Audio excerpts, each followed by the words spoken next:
في القرن ال15 سويسرا ما كانتش بلد هاديه وبيبيع شوكولاته كافيه خيرها شرها، دي كانت ورشه حربيه شغاله ليل نهار. كل قريه فيها شباب بيتمرنوا على القتال، وكل واحد فيهم عينه على حاجه واحده بس، انه يروح القتال كمرتزق وياخد فلوس يعيش هو واهله. وده لان السويسريين كانوا مشهورين انهم مقاتلين جامدين، لا جامدين قوي، وملوك اوروبا بيستاجروهم زي شركات الامن الخاص دلوقتي. بس الفرق ان دول بيحاربوا لحد اخر نفس. فانتشرت سمعه المقاتل السويسري في كل انحاء اوروبا، وما بينهم وبين نفسهم حسوا بزهو الانتصار والقوه. فبدل ما حارب لملك انجلترا ولا فرنسا، ده ليه ما حاربش لنفسه واخد الاراضي دي واضمها لبلدي واعيش زي اي ملك؟ لحد ما جه سنه 1515 وحصلت المعركه اللي غيرت مسار البلد كله لحد يومنا هذا.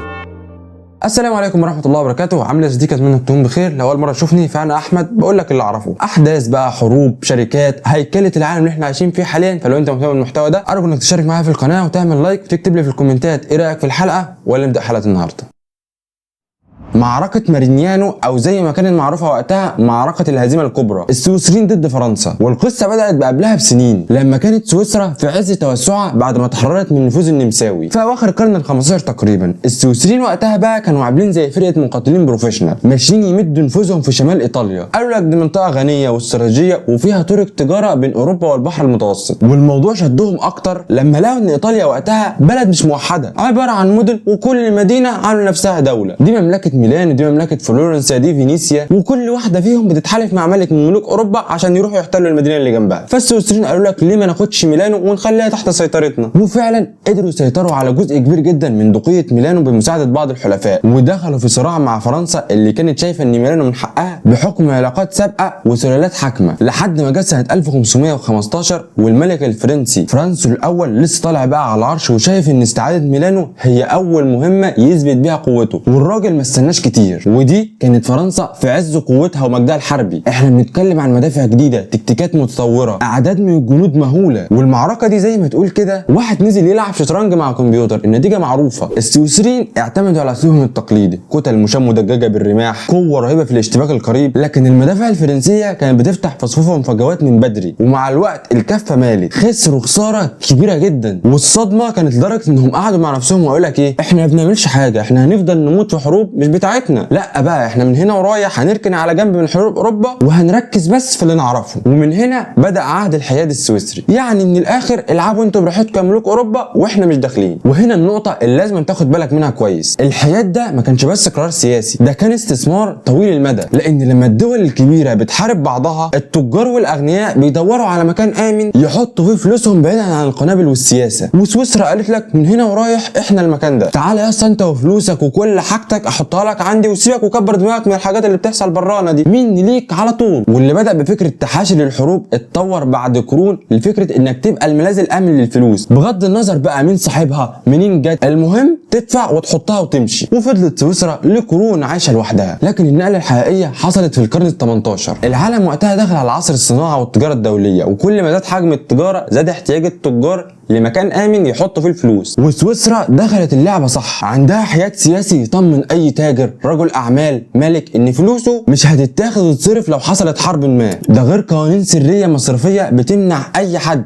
يعرف مين صاحب الحساب، وموقعها الفريد في قلب اوروبا اللي تقدر توصل منه لاي سوق محتاجه. ولما دخل القرن 19 اوروبا كلها تقريبا في حاله غليان، حروب نابليون، ثورات 1848، صراعات توحيد المانيا وايطاليا، وكل ده عمل لك ايه؟ دمر اقتصاد الدول الكبرى. وسويسرا وقفت تتفرج من بعيد، بتستقبل ذهب، مجوهرات، حسابات سريه من الاغنياء والناس اللي هاربين من الفوضى في بلادهم، عشان يبقى كل ده كوم والحرب العالميه الاولى كوم تاني خالص. اوروبا بتتحرق، عملات بتنهار، بورصات بتتقفل، وسويسرا المحايده بنوكها مفتوحه وبتستقبل اموال الاطراف كلها، الحلفاء والمحور على حد سواء. حتى الدول اللي في حاله حرب مع بعض كانت بتستخدم البنوك السويسريه كوسيط مالي بين الطرفين عشان يزودوا الطين بله ويجوا بالحرب العالميه الثانيه بنفس السيناريو لكن اضخم واضخم. النازيين حطوا الذهب اللي سرقوه من الدول المحتله او من ضحايا الهولوكوست في البنوك السويسريه، والحلفاء بيستخدموا نفس البنوك عشان يحفظوا فيهم فلوسهم بعيدا عن خطر الغزو. ولما الحرب خلصت اوروبا محتاجه كلها لاعاده اعمار. على الناحيه الثانيه سويسرا واحده من اغنى الدول في العالم بالنسبه لعدد السكان، وبنوكها مليانه بالسيوله. والعالم كله اكتشف ان حياد سويسرا ده حولها لآلة تجديد الثروات وقت المشاكل. اي حرب او اي ازمه في العالم بمثابه موسم الحصاد للبنوك السويسريه، وده اللي خلاها وخلاها في منتصف القرن العشرين تعرف بخزانة العالم. من 1945 ل 1970 اجمالي اصول البنوك السويسرية اتضاعف لاكثر من 10 مرات، عشان بحلول السبعينيات سويسرا كانت بتدير حوالي تلت الثروات الخاصة خارج اصول اوطانها في العالم. وسنة 1980 التقديرات بتقول ان في اكثر من 600 مليار دولار تم ايداعها في البنوك السويسرية، نصها تقريبا من الشرق الاوسط وامريكا اللاتينية. والنظام المالي العالمي في بداية الالفينات كان عامل زي حفلة كبيرة، الكل بيستلف الكل بيستثمر والفلوس ماشية زي المية، والبنوك السويسرية وقتها كانت في عزها. يعني مثلا في 2007 لوحدها اجمالي الثروات الاجنبية اللي كانت بتديرها البنوك السويسرية تعدت ال 2.7 تريليون دولار. اكتر من 40% من سوق ادارة الثروات العالمية كان تحت ايد سويسرا، حوالي ربع العملاء من امريكا الشمالية والباقي من اوروبا، الشرق الاوسط، اسيا، افريقيا. وبنكين اليو بي اس والكريدت بيسيطروا على النص تقريبا بقانون 1934 اللي كان بينص على ان السرية البنكية السويسرية هي الحصن والملاذ الامن لكل دول. اي موظف بنك بيفكر بس مجرد تفكير انه يكشف بيانات العملاء دول بيتسجن مباشرة من غير اي كلام. الحساب السويسري بالنسبة لهم مش بس مجرد مكان امن، ده كان ضمان ان محدش في بلدهم يعرف هم معاهم كام. ولما في 2008 انفجرت فقاعة الرهن العقاري في امريكا وبعدين بقت زي الدومينو افكت في كل العالم، البورصات وقعت والشركات انهارت والبنوك فلست والحكومات بدأت تدور على اي مليم تحصله عشان تنقذ نفسها. والرأي العام الامريكي كان غاضب جدا من فكرة ان الاغنياء بيخبوا ثرواتهم في الخارج وبيتهربوا من الضرائب، بينما المواطن العادي هو اللي بيتحمل الخسائر. وهنا امريكا قالت لك بس بقى لحظة، هنا اقف عندك، احنا عندنا مواطنين مليارديرات اغنياء بشكل مخيف وضرائبهم مش بتدخل خزينة الدولة. الفلوس دي بقى بتروح فين؟ انا عارفة بتروح فين، بس مشكلتي اني مش قادر امسك عليهم زلة ولا خيط. هم اكيد في سويسرا وخصوصا بنك اليو بي اس، بس المشكلة قوانين سويسرا اللي عاملاها من 1934 دي. هروح انا ازاي اقول لها اديني بيانات العملاء بتوعي او المواطنين بتوعي؟ ده القانون ده كان بيجرم كشف بيانات العملاء حتى لو كانت سلطات بلده الاجنبية، وده بالنسبة لامريكا كان معناه ان في مليارات بتضيع عليها من غير ما تعرف. غني امريكي عنده فلوس عايز يخبيها، يوم رايح لواحد اسمه برادلي يساعده عشان يفتح شركة في جزر بنما كايمان ويحول الفلوس لحساب مرقم في جنيه، العميل ما يصرحش بيها في اقراراته الضريبيه، والعمليه نظاميه داخل السريه البنكيه السويسريه لكن غير قانونيه بالنسبه للضرائب الامريكيه. وبرادلي ما كانش مجرد مساعد عادي، ده كان متعلم تكتيكات وطرق يساعد العملاء بتوعه انهم يتهربوا بالضرائب بطرق سهله. وبالتالي لما قرر يكشف كل حاجه للسلطات الامريكيه كان معاه خرائط الطريق بتاعه العمليه كلها. ففي 2007 بعد ما مشي من البنك قرر يروح للاي ار اس مصلحه الضرائب الامريكيه ويقول لهم انا عندي ليكم اكبر فضيحه تهرب ضريبي في التاريخ. اداهم الادله عن اسماء العملاء وطرق الاخفاء، والمعلومات دي كانت نقطه البدايه اللي خلت الحكومه الامريكيه تمسك القضيه ضد اليو بي اس وتدفعها لصفقه قانونيه كبرى. والضغط الكبير من الحكومه الامريكيه ادى لاتفاق تفاهم اسمه ديفيرد بروسكشن بين الدي او جي واليو بي اس في فبراير 2009. البنك اعترف بممارسات ساعدت على التهرب الضريبي ودفع حوالي 780 مليون دولار ووافق يسلم بيانات الاف العملاء، والرقم اللي اعلن عنه من طرف الامريكيين كان 4450 اسم عميل امريكي تم تحديدهم وتسجيل بيانات عنهم، وده كان اول كسر حقيقي في درع المؤسسه السويسريه البنكيه. وبرادلي اللي اعترف انه كان جزء من العمليه اللي ساعدت العملاء على التهرب الضريبي اتهم بالتواطؤ في النصب والاحتيال على الحكومه الامريكيه، واعترف بجرمه ده في 19 يونيو 2008، والقاضي ادى 40 شهر سجن في 21 اغسطس 2009 على الرغم من توصية الحكومه لانه تعاون معاهم في كشف العملاء دول. برادلي راح سجن بنسلفانيا في 2010 وخفضت مده قيد التنفيذ بخصم الجود تايم فطلع تقريبا في منتصف 2012. اخد له حوالي بتاع 30 شهر فعليا في السجن، ورغم انه خرج من القضيه بسجن الا ان الاي ار اس في 2012 منحته مكافاه 10 مليون دولار. ده واحد اشترك في الجريمه وكان اساسها يعتبر هو، ويوم ما سجنته وعاقبته طلعته بدري واديته مكافاه كمان. فالعالم جاله ايرور، يعني هو ما بقاش عارف الوقت يعمل ايه، وده لانها شافت ان معلوماته كانت مركزيه لفتح شبكه تهرب ضريبي كبيره. والقرار ده اثار جدل عالمي، هل نكافئ مشارك الجريمه ولا نشجع المبلغين؟ بس الشخص بقى الوحيد اللي خسر في الحوار ده قوي ووجعته الضربه دي جدا هي سويسرا نفسها.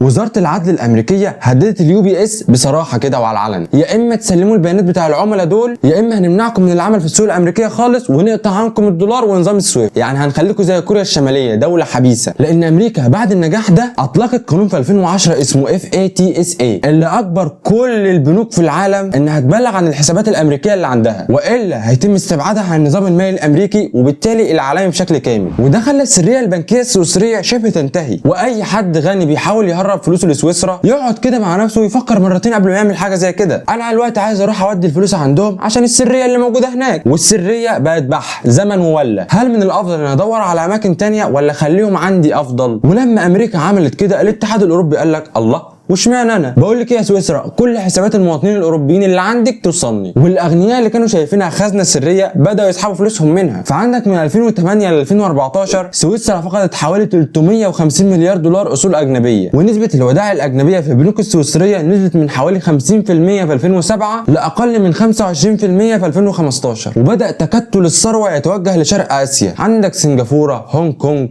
جزر كيمان، وحتى امريكا نفسها بقى شوف هي اللي عملت الحوار ده كله، وعندها ميامي بتحاول تقلد سويسرا. والبنوك السويسريه بقى بدات تدور على مجالات تانية تدخل لها ايرادات بدل الفلوس اللي عماله تتسحب منها دي. فعندك مثلا بنك كريدت سويس من 2014 ل 2018 بعد اتهام امريكا ليه بالمساعده في التهرب الضريبي لعملاء امريكان، واتفق انه يدفع 2.6 مليار دولار كغرامه، بدا بقى يغير استراتيجياته من الاعتماد على اداره الثروات العالميه لمحاوله دخول مجالات استثماريه اكثر خطوره لتعويض الايرادات.